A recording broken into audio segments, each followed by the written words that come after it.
wellness revolution starts now. Welcome to the program. My name is Bryana Gregory, pharmacist and physician liaison with Physicians Preference Pharmacy.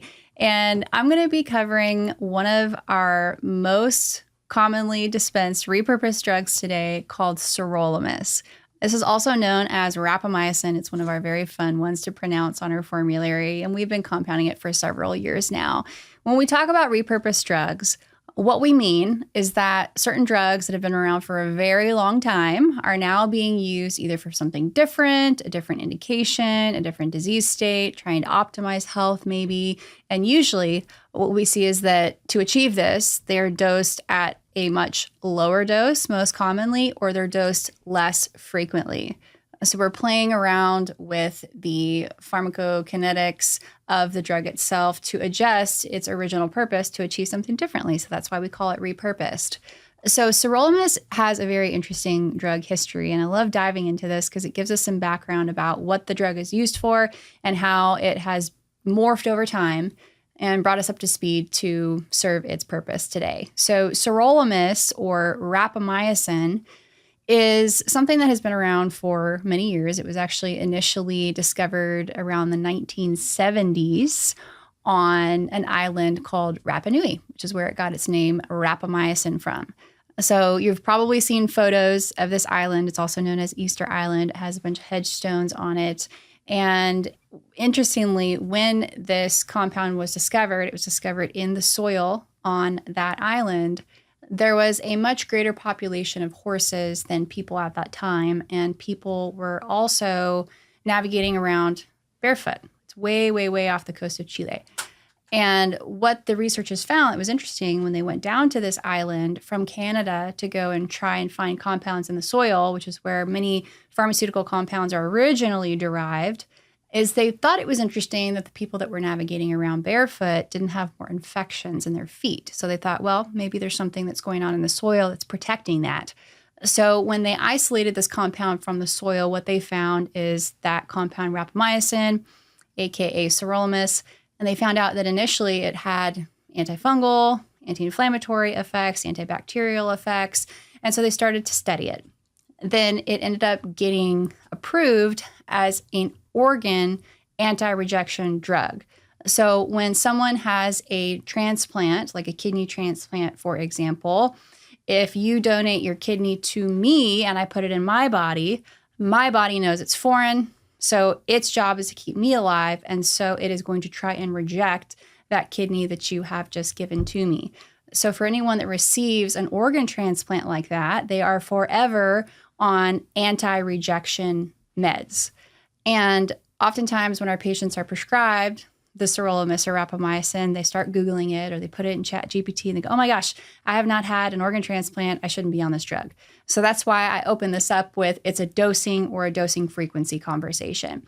Fast forward until now, there have been many studies that look at the importance of Sirolimus in longevity. So rather than dosing it at something like 40 milligrams a day to help you not reject the organ that you've just been given, we like to use it at a dose that is usually somewhere around 5 milligrams once a week.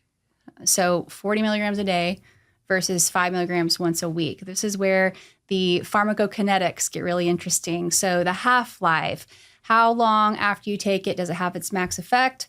How long after you take it does it wean itself out of the body, allows your body to hit reset, and then want and need that dose again, but not dosing it too soon. So just like with any other drug, initially there are rat studies that are done with medications like this, and then we fast forward to human studies. And in 2024 and early 2025, there were some interesting articles that were published summarizing a study that was completed in 2024 called the Pearl study. So the purpose of the study was a human study to evaluate the longevity benefits primarily of Rapamycin or Sirolimus. It's called the Participatory Evaluation of Aging with Rapamycin for Longevity. So much of the research in this area has looked at the longevity benefits that we get from dosing sirolimus or rapamycin once a week.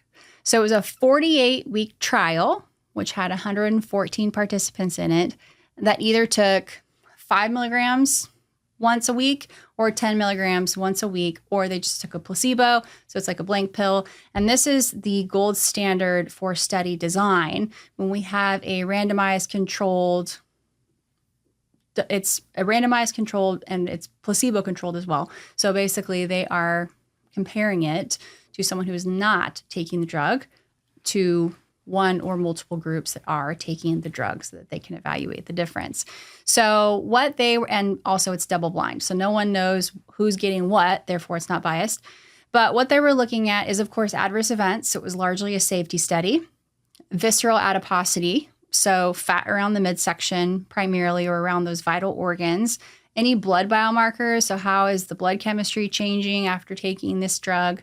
Also lean tissue mass, which we want to gain because we want to have good, healthy tissue and muscle mass, but also bone mineral content. We don't want to lose bone minerals. We don't want to have osteoporosis. We also wonder, will it help to strengthen the bones?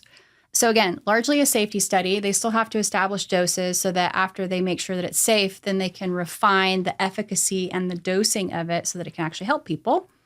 But I want to share with you some of my takeaways from this Pearl study, because we get a lot of questions and actually some confusion about people who have read information or seen some videos on the internet in regard to the outcomes of the Pearl study. One of my jobs as a pharmacist is to dig into the literature and to understand that. Oftentimes, the way that literature is presented can be very biased. Even if the data is correct, it can be spun in a way and reported in a way that makes it look like something different.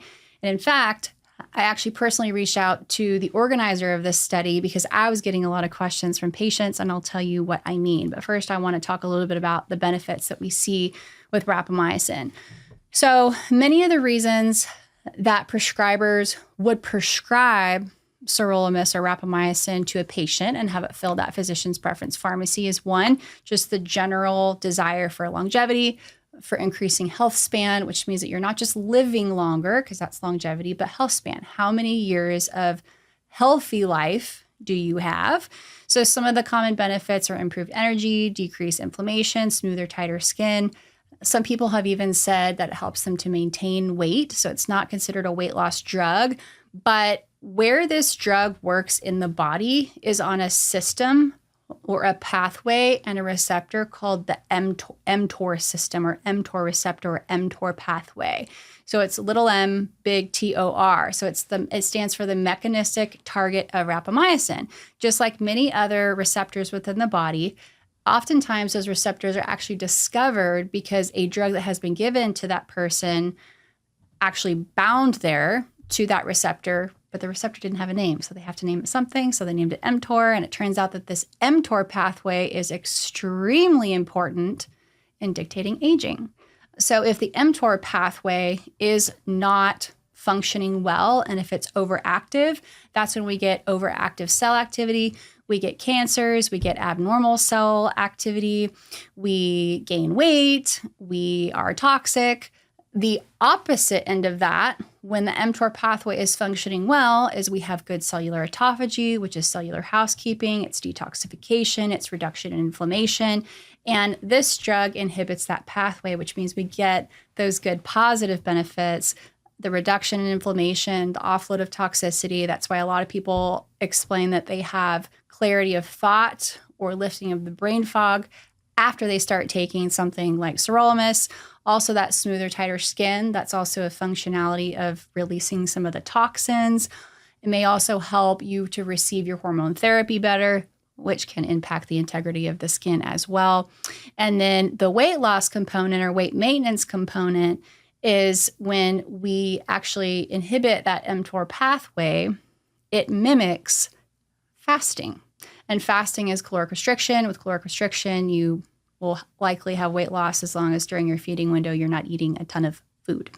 So takeaways from this particular study was that the most pronounced benefits were in men And it was their improved bone mineral content. Again, this was over a 48-week period for women with an improved increase in lean muscle mass. But they noticed that there was improved lean tissue mass across both of the groups that were being treated with rapamycin, improved bone mineral content, improvement in pain, in social functioning, and overall quality of life and overall osteoarthritis score. So improvement of that, increasing the density of the bones and bringing it back to baseline. Something that interesting that I noticed after my very first dose of rapamycin is that I felt like I started having a more positive outlook, is the only way that I can explain that. And I didn't feel like I was having a non-positive outlook prior to that, but it was something that was very staggering to me that I noticed. And I think that's also probably lifting some of that brain fog as well. And they also noticed some improvements in gut dysbiosis and immune readiness. So that's basically immune competency, how well is the immune system functioning, and the cholesterol levels went on rapamycin. There is one thing that I want to address in regard to the type of product that was used in this study. So one of the videos that I was referencing earlier that people have seen is that the rapamycin that was used in this particular study was compounded, and that is often the case because when they have these different study groups, they have different doses of the drugs, and then they also have a placebo. So they make all of these to look identical. That way it's double blind. The person administering the medication, the pharmacist dispensing the medication, they don't know what they're dispensing, but it's part of the study so that there is no bias introduced there. That being said, what they found is that the bioavailability, or the amount of rapamycin in those capsules during the study that was given, was very low. So it was a very, very low amount that was absorbed. And so one of the takeaways in the discussion of this Pearl study was we probably need to be dosing higher. However, what they did not do in this study is encapsulate this drug in an acid-resistant capsule. So it's taken in an oral capsule, and when you take it, it is destroyed or broken down by the hydrochloric acid in your gut, opening that capsule up prematurely and decreasing the amount that is absorbed. So at Physicians Preference Pharmacy from the beginning, we've been putting ours into a acid-resistant capsule so that that does not happen. That's how we can preserve the dose, the dosage form, and the efficacy and the bioavailability of this drug. So if you're looking to achieve longevity, improve brain fog, reduce inflammation, then this is certainly a repurposed drug that you want to check out. Studies are ongoing, a prescription is required, and certainly if you have questions, you can always call us at Physicians Preference Pharmacy at 281-828-9088, and we look forward to the privilege of serving you.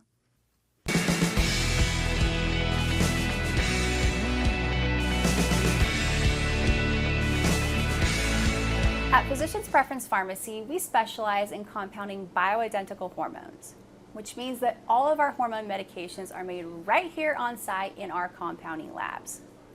The term bioidentical means that the hormones in the products that you're taking, whether that's in a capsule, a tablet, or a cream form, are chemically identical to those which your body produces.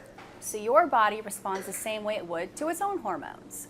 This is important because hormones work in the body as a lock and key system. Just like your front door, only one shape of a key will fit the way it should to unlock that door. And the same goes for how hormones work within your body. For a medication to be the most effective, with the least number of side effects, we must give your body something that it recognizes as its own. And this is why we choose bioidentical.